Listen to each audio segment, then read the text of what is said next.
முன்னொரு காலத்தில் ஒரு இளவரசன் அரச குடும்பத்தில் இருந்தாலும் தனது செல்வங்களை மற்றவர்களிடம் பகிர மாட்டான். ஒரு நாள் ஒரு கிராமத்திற்கு சென்றான். அங்கு ஒரு பாட்டி தன் வீட்டின் வெளியே களிமண் பொம்மைகள் செய்து கொண்டிருந்தார்.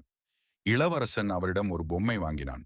பணம் கொடுத்த போது பாட்டி கூறினார், இளவரசே, இந்த பணத்திற்கு பதிலாக சிறிய குழாயை அமைத்து நீர் வழங்க முடியுமா என்று கேட்டார்.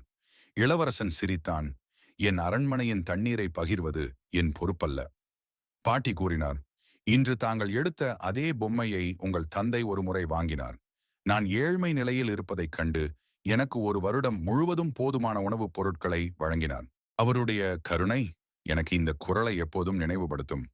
அன்பிலார் எல்லாம் தமக்குரியர், அன்புடையார் என்பும் உரியர் பிறர்க்கு.